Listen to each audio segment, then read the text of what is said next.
It is the third Sunday of Easter. The gospel today is, I hold another liturgy. Remember last Sunday, Jesus coming into the upper room and showing him his body and greeting them with peace and forgiveness and submission. That's in chapter 20. And really, John's gospel ends at the end of 20, and then there's another chapter added on. At the end of chapter 20, there's kind of a summary. Now there's another chapter added on. And it's, I think, another liturgy. But we have to go back. There's a lot of symbolism here. A little John's gospel study. Remember, when Jesus was first come on the scene in John's gospel in chapter 1, verse 35, it is afternoon, sunny day, and he says to the two following him, "Come and see." Come and see. And then, in John's gospel, Jesus is seen as light in the light.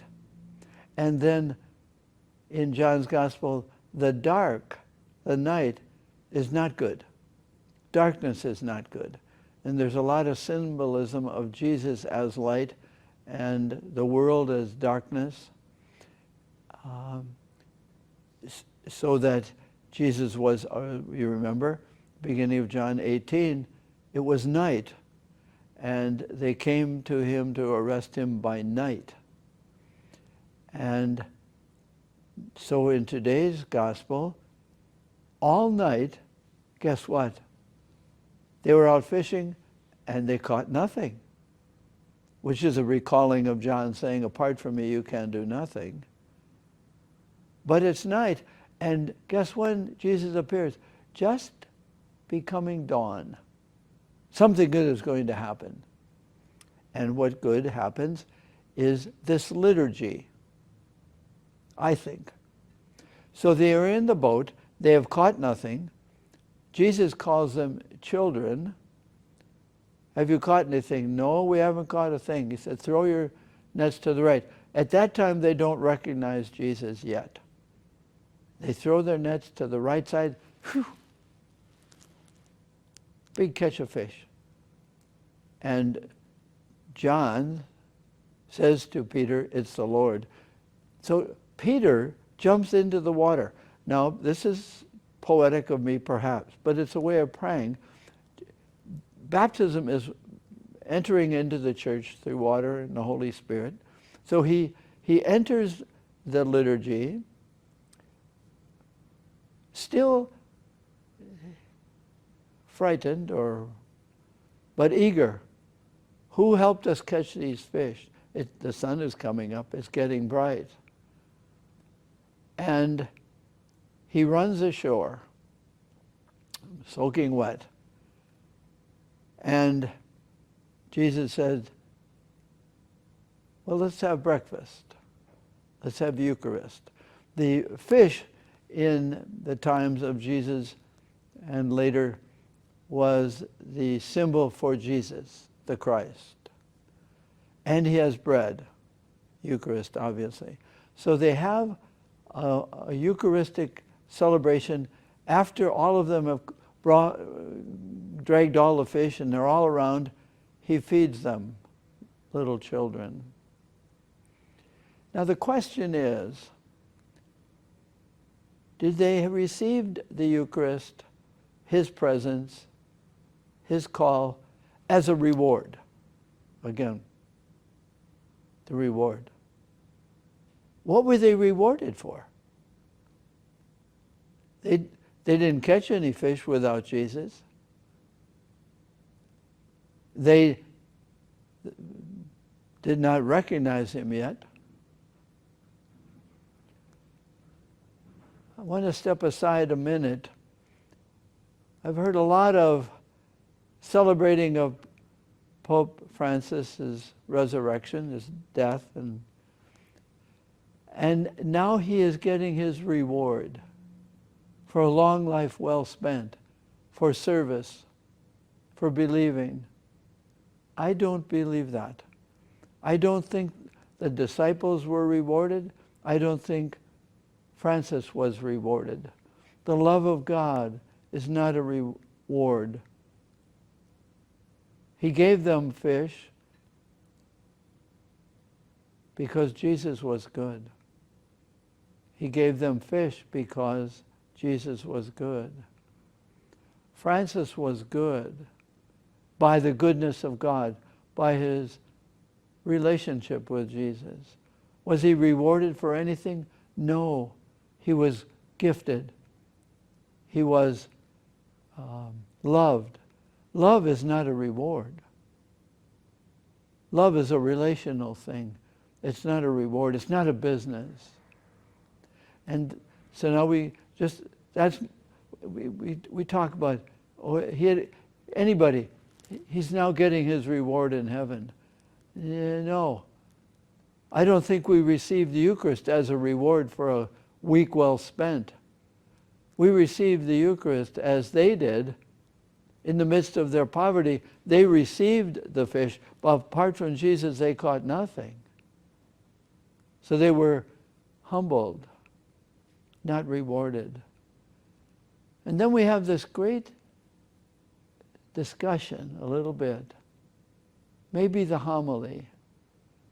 Peter, do you love me? When we ask ourselves, when Jesus asks us, do you love me? I don't think love can be described. Do I love you? I'm not sure I know what love is all the time. I know what it is to have an emotion of love. I don't think Pope Francis loved emotionally the church, loved the poor. He lived his life.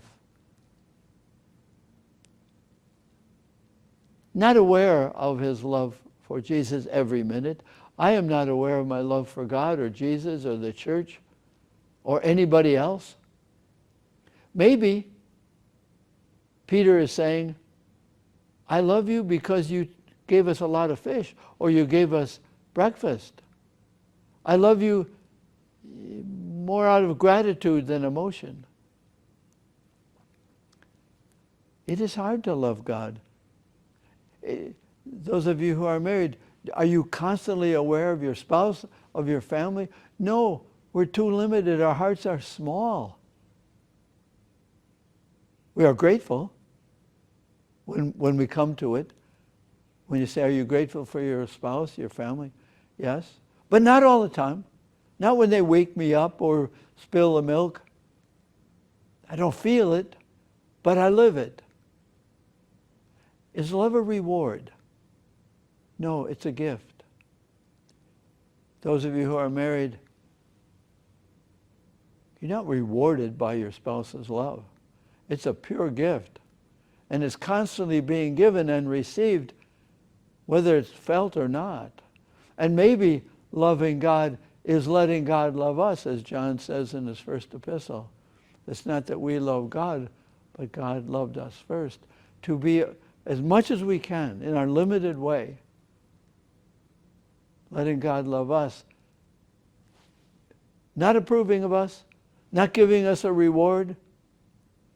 As Pope Francis says, even the Eucharist is not a prize or something we earn. It's something that we are given so we can live. And that's when Jesus says, at the end of the breakfast, at the end of the Eucharistic liturgy on the beach there, he says, Peter, now that you have let me love you, have let me feed you, have let me forgive you, come follow me. Another dismissal. Jesus who said, as I have been sent to you, I send. As I have been called, Jesus says, I call you. I called you, in Luke's Gospel, chapter 5, I called you to be fishers of people. And they, after the resurrection, the disappointment, said, we're going back and catching fish. They didn't catch any fish by themselves.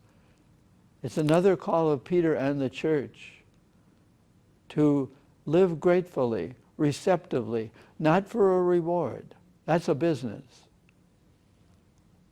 It's not a prize. The way we love God is accepting that we are sent because we are loved to express love, as did Pope Francis. He's not getting his reward. When we die, we're not getting a reward. We're continuing what we received on earth, even when we didn't feel it. The love of God will not be our reward,